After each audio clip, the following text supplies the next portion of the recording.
Okay, so this one is maybe not the first thing you would think of when we're talking about summer dishes, but we're gonna make a soup. I like soups, doesn't matter what time of year, and I think we're heading into fall. I know I don't want to say it. I know, if you say it, it comes faster. I know. Sorry. But I really wanted to talk about making stock. We've made different types of stock in this class. I think it's one of the most important things to sort of learn, especially if you're just introducing yourself to cooking, or even if you're the most advanced cook at home. Making your stock from scratch is such an important skill, and you can create some great flavors, and it stores really well. So it's one thing that you can make a big batch, store it in the freezer, and you're good to go. And we're going to be using onions. This is going to be the star of our stock. So what we do with the onions, this is going to be an onion stock. We'll wash it really well. The very outsides of the onion I've already removed, but I'm leaving the skin on. Just want to wash it to make sure there's no dirt or anything. And the bottom, the roots, I can just trim the very dark parts off, but otherwise this is good to go into your pot. And this is how easy this is. So again, just the really dark parts, just because sometimes the soil gets trapped in there. And that goes in. And this goes in. And the reason I leave the skins on is because, like any vegetable, or a lot of vegetable and fruit skins, what do they have in them? And if we think of wine making, so grapes, for example, the skins does something to the wine, and it's called tannins. So it, just like in wine, for example, it's what gives wine its dark red color. It's what gives its complex flavor, sometimes a little bit of a bitterness to it. The onion skins do the same thing. So the onion skins are going to make a very dark, very rich stock. And it's funny because we usually remove the onion skins, but that's where all the flavor is. So onion skins go in with, again, whatever ingredients you want. So I have some bay leaf, that's going in.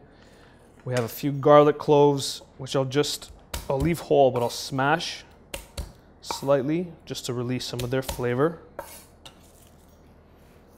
That's going to go in. Fennel. Fennel grows in our garden, so we're using fennel. Whatever grows in the garden, we're throwing it in. Fennel has a really nice it's sort of a replacement to celery. It's got almost like a nice anise or licorice flavor to it. So that's going in. And then sort of our go-to ingredient, dried shiitake mushrooms. So these dried shiitake mushrooms, and you can find them, again, in most grocery stores, give a lot of savoriness, a lot of flavor, a lot of color to your stock. So we're going to put these in as well. And then just add water. If we wanted this to be even richer, even more complex, we can roast all of these ingredients first in the oven. That'll even give you some more complexity, some more richness. So that's going to go in at least 30 to 40 minutes, but you can go longer. The longer you go, the darker it's going to get, the more flavor you're going to get, until you have something. This is very hard to tip and show you, but if you look at the screen, can you see how dark it is at this point? Super, super, super flavorful, very rich. That's pretty much from the onions and the mushrooms as well. So, yes. No, so I'm going to bring this to a boil. As soon as it boils, reduce it to low, as long as it's bubbling slightly. So big bubbles we don't want. Small bubbles are a good thing. Small bubbles, and let that go. Let that simmer. Oh, without the lid. Without the lid. Yeah. If you're cooking it for a very long time, because you want to make it very, very rich, you're going to have to top it up with a little bit more water here and there, because it'll go down, obviously, right? Okay, now we're going to make out of this a very, very simple soup using pretty much the ingredients that we have. So into the blender, We'll add some of that stock. So you can see the color now, how dark it is. And then those onions, we're just gonna take the skins off, which are very easy at this point. And the onion itself, so if I squeeze it, you can see how soft it is. And that goes in. We'll do the other one as well. And this is where you're not wasting anything, right?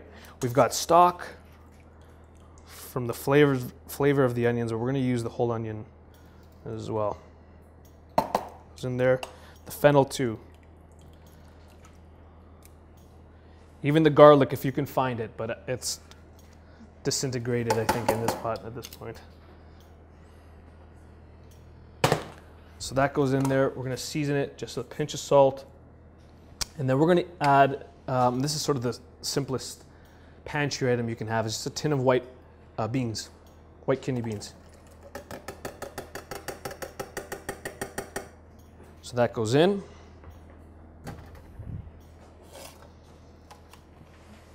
Rule of thumb, anytime we're blending hot liquids, not only cover it, you want to release the opening. Trapped steam is not a good situation. We had one class where, I don't know if you remember, but I forgot it on. Christy was beside me with a beautiful green dress. She was wearing some of the soup, yes. So just a little bit of an opening. This is why it's far from me as well and closer to you guys. Dishcloth on top, just to make sure we can control the steam, and start it off on its lowest setting.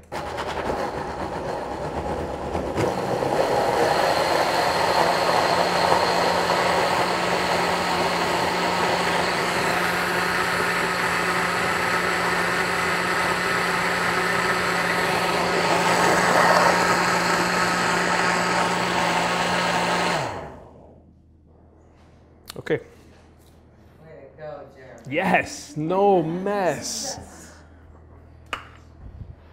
Remove it as well before you ladle it because it's still plugged in. That's also happened to me. All right, so we have this beautiful creamy soup here.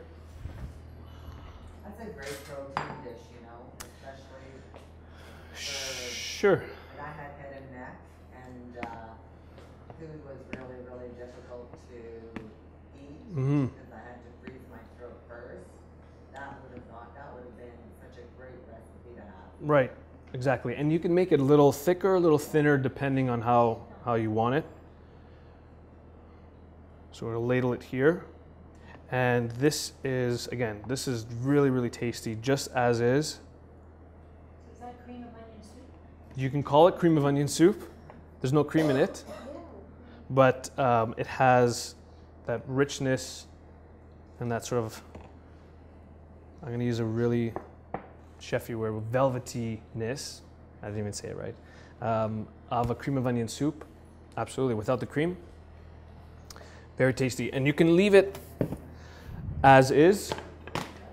We always do something a little different in the kitchen, as you can expect. So we're going to top it with something a little crunchy. So a little bit of texture. We're just going to toast up some bread, almost create a little croutons. And one thing I wanted to talk about, so we have all these herbs. Let's say you're growing all these herbs, or even when you buy herbs, they come in amounts more than you probably would need. A great way to sort of store them afterwards is chop them finely, put them in an ice cube tray, and just cover them with a little bit of olive oil. And then freeze it. You can put those pucks into a Ziploc bag, and anytime you want to use it, it goes right into the pan. So, for example, here we had a lot of thyme. We freeze it into the Ziploc bag, or Ziploc bag, into this ice cube tray. And you have these little olive oil thyme pucks, which are great to start off your soups or any of your dishes. I'm going to put it right in there. Olive oil, melts. It's liquid at room temperature, so make sure you stick this back in the freezer right away, otherwise it'll slowly start to melt. And so this is our olive oil with our thyme, and you can smell that thyme as soon as it hits the pan too. You guys smell that? Hits the front row, it's going to slowly make its way back. And we're going to add some of our toasts right on top, just to toast them up. And we're going to add some greens too. This is one of our favorites to grow in the garden. We have successfully grown kale every year with the least amount of theft, because most people either don't know what it is or they just don't like kale. So it grows really well. Swiss chard as well. This is really nice red Swiss chard. The stems of the kale are pretty fibrous, so that's what you want to remove. This is good in the stock though, so you don't have to throw that away. And if it's a thicker rib that comes up the side, you can just run your knife along that rib to remove it, just like that. I'll do this one as well. The thinner ones are okay.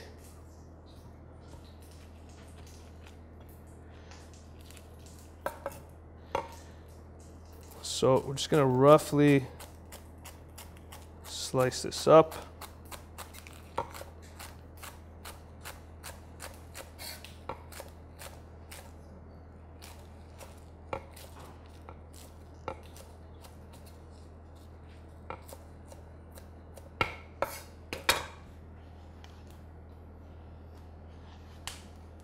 Okay, so kale's gonna go in, same pan.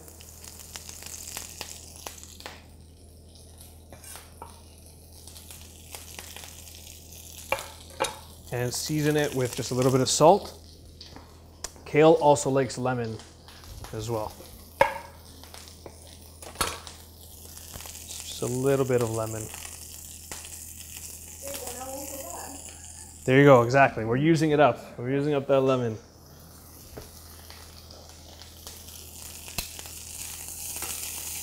We're just gonna give it a little toss.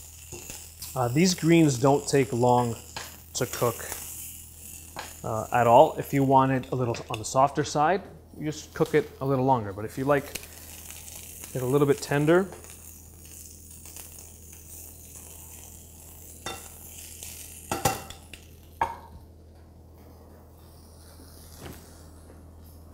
all right. Who likes kale? Oh, that's not bad. It's about half the class. Yeah, any greens. You can use spinach. You can even use a little bit of like a radicchio or like a chicory or something like that. Really, really nice. But if you don't like kale, this is a good way to introduce yourself to kale, because it's a smaller amount, and then you can build up from that.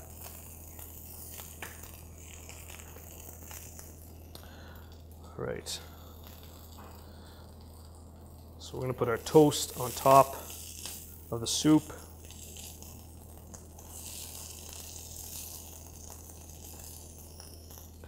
Getting some of that kale. So the toast acts like a little raft, and the passengers are the kale. And a little bit of Parmesan cheese. And that's it. So